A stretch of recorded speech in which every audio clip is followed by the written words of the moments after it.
Hey everyone, this is David. Welcome back behind the velvet rope. Let's just get right into it today because we are joined by the one, the only Scott Porter. What's up? How you doing? I mean, we should say Gumball. We were just talking about your t-shirt. Welcome. You have starred in so many iconic TV shows, movies. You've sang. I know you were on Broadway. Like, how did you get involved in The Masked Singer, and what was this experience like for you? I am not the level of celebrity that a lot of people that have competed on this show are, that have won this show, that have made it to the finale. I'd say I'm a couple of tiers down. I'm that guy from the show you love, but not the guy that you remember the name of.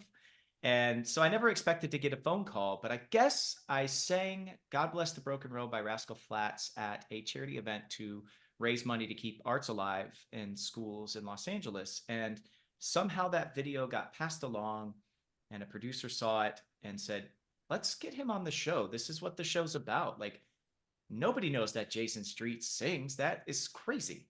And an offer came along for season 10, actually, and my wife and I, it was our 10-year wedding anniversary. We took the family to Italy for our 10-year anniversary. And so I couldn't do it. And then they did the seasons back to back. They filmed them back to back. And as soon as I landed back in the States, I got the phone call. And I was like, well, hey, it's September. We're on strike. We're not doing anything else right now.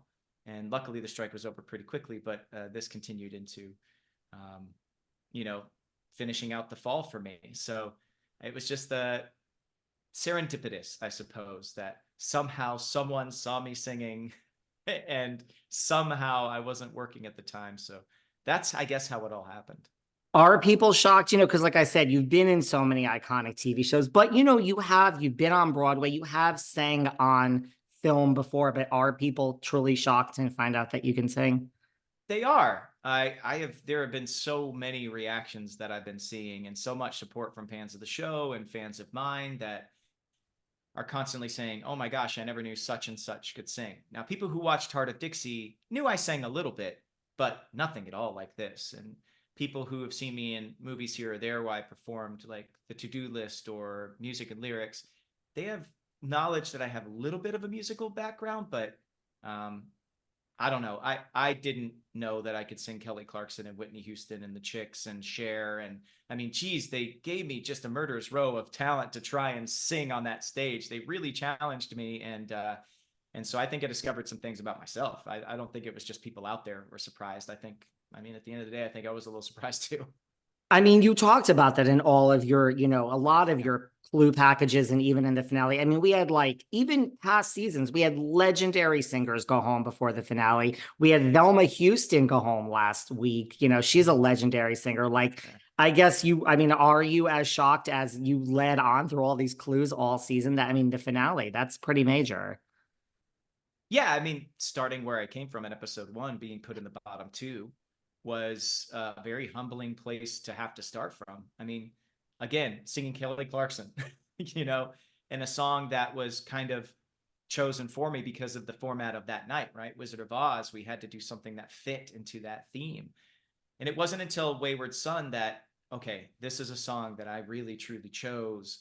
And I think from here on out, I'm just ready to fight. But yeah, I was surprised that I stuck around all the way to the end just because, it was ups and downs, but I'm very proud of that. And, just leave it all on the stage. For me, was never really about winning the trophy. For me, it was being able to sing everything I possibly could on the show because I loved it and I didn't want it to end early. So all those battle royals, all those smackdowns, if you hear any heart, any fight in me, that's like a real honest thing. And that is me really scrapping and clawing and wanting to stay. So I think people felt that. And luckily it got me to the end.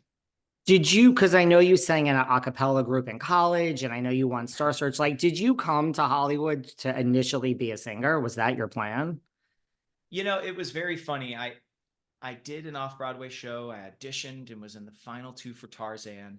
And I was told by somebody at Disney Theatricals that they wouldn't give me an out to try and audition for television because, you know, I would just be fourth handsome guy from the left on some WB show. That's an exact quote by one of the upper ups at Disney Theatricals. And I took that as a challenge. So I went to go do TV, and I ended up on Friday Night Lights, which felt like anything but fourth, guy from the left on a CW show. It felt like real and gritty. And once I got in that lane and I came out to Los Angeles, I started telling people, hey, I do sing though. I did off Broadway. And from a casting director out here, I was told, oh, that's so cute. But you're a television star now. So like you have to be, or you want to be a film, you want to be a film actor. You have to just only be a film actor. Don't try and do musicals. Don't do little stage things because it's going to change the way people perceive you out here. And so, that was 2 decades ago. And that's the way the game was played back then. But now I feel like everybody's supported in everything that they do. There's multi hyphenates everywhere. You have Meryl Streep, one of the all-time Oscar leaders, is on Only Murders in the Building on Hulu. Think about 20 years ago if she would have done that, what would have been said, right?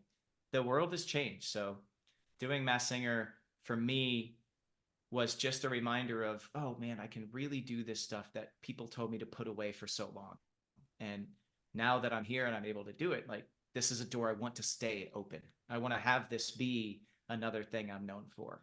So, Well, speaking of Friday Night Lights, other than meeting your wife, do you have just, I'm sure you have many great memories from that show, but like, do you have just a favorite memory of your time on Friday Night Lights? I mean, I lived with Zach Gilford. I think my friendship that I have with him still to this day is one of the highlights. When we were doing the show, we were like, why are we paying so much money to live by ourselves? Like, let's just be roomies. And I kind of missed out on my college experience. I went to school for a year and a half before I started performing full time. And it kind of felt like more like that. I think really the highlight is the friendships that we've all kept. I still talk to Gaius, I still talk to Jesse, I still talk to Minka, I still talk to Annie. It's just like, we when you finish a show in this business, it's very often you're like, hey, yeah, we're besties. Like, we're going to talk forever. But I don't talk to everybody that I worked with on different shows. But on FNL, those were long lasting friendships that were forged throughout that time. So I think that's the highlight for me.